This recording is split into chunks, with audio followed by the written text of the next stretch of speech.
wabarakatuh. Alhamdulillahi wa binastain Allahumma jawadin wassalatu wassalamu ala asyrofil anbiya'i wal mursalin wa ala ajmain. Assalatu wassalamu alaikum ya Rasulullah uzbiyadikulatilatilatibni. Alhamdulillah la nikmatul Islam wal iman wa kafa bima minima. Alhamdulillah la kulli hal. Alhamdulillah bi nikmati tatimmus sholihat. Sob, ini ada yang nanya dari Bu Syifa ya. Bagaimana kalau kita galbay kartu kredit? Apa yang harus dilakukan? Prosedurnya seperti apa galbay itu? Terus apa kita harus datangin bank atau gimana gitu? Atau gimana? Nah, ini gini. Ini baratnya. Kalau Anda mau menyelesaikan utang kartu kredit, kalau ada uang tutup cepat-cepat itu.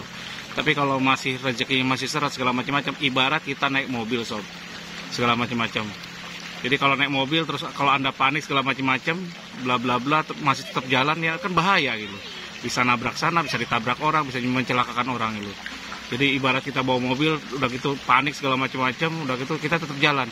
Sebaiknya kalau kita seperti itu, dalam artian gini, ketika Anda sudah nggak punya uang segala macam-macam, Anda paksakan sehingga makan anak istri atau suami Anda terhambat, terus Anda minjem sana minjem sini kan pusing gitu. Gara-gara hanya takut ditekan gitu segala macam-macam. Lebih baik Anda berhentikan dulu, itu prinsipnya gitu. Jadi galbay itu bukan tidak membayar, tidak kita bayar, tapi intinya apa? Kita melakukan negosiasi. Bagaimana keringanan, apalagi kartu kredit. Jadi kartu kredit itu lebih mudah kan apa? Seperti pinjol, tidak ada jaminan, sob. Nggak ada jaminannya, kolateral segala macam-macam. Dan dia sudah sebenarnya gini loh, nikmati keuntungan udah luar biasa gitu. Apalagi kalau Anda hanya bayar minimum gitu. Dan saya udah buktikan saya dampingi orang, ternyata apa coba?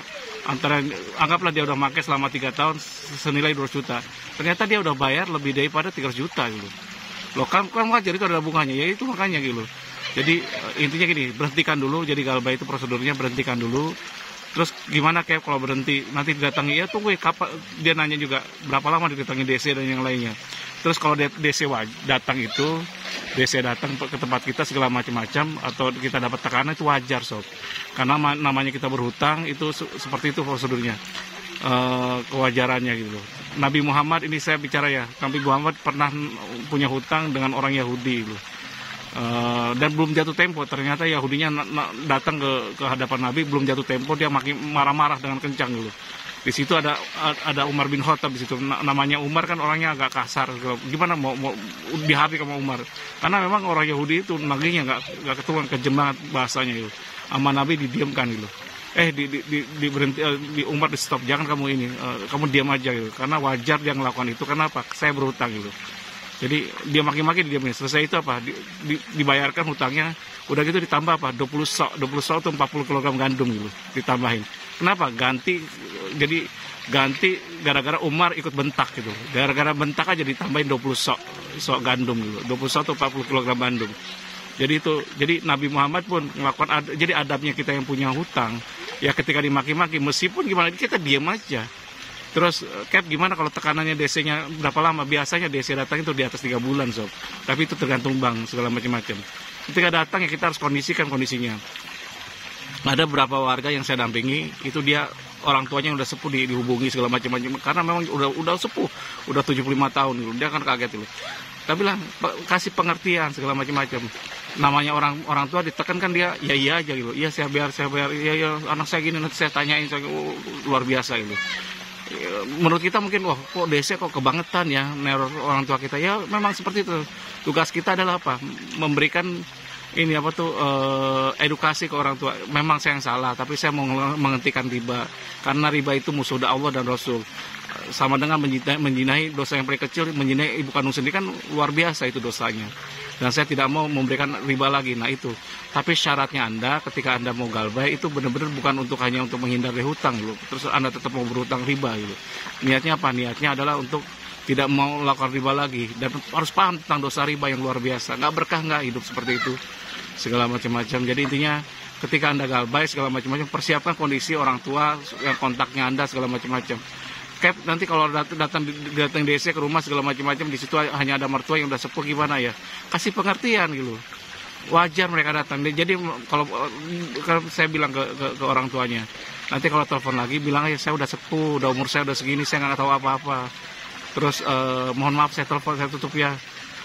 Ya udah gitu, terus Anda bantu untuk blokirin nomor teleponnya itu. Jadi kalau kadang orang tua kan nggak tahu cara blokirnya gitu, lakukan blokirnya.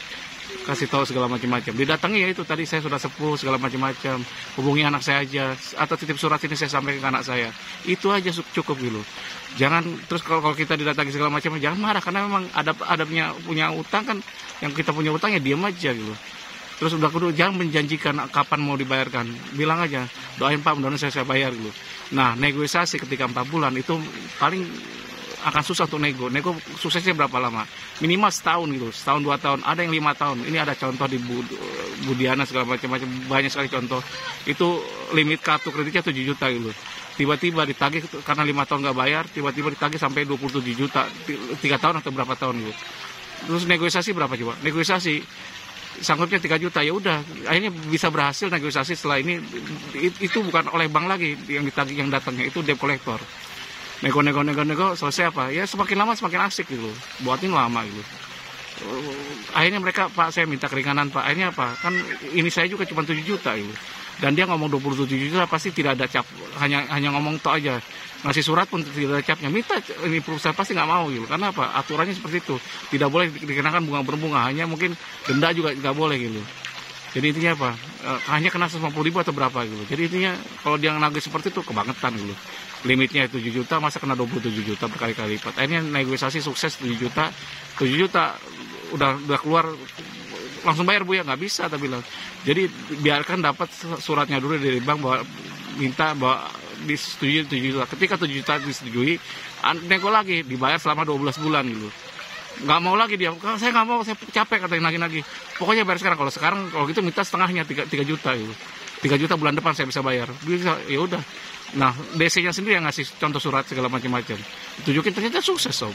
27 jadi 3 juta. Jadi jangan, kalau kartu kredit itu lebih hentikan aja. Saya udah nggak pakai kartu kredit udah 15 tahun sampai 20 tahun gitu.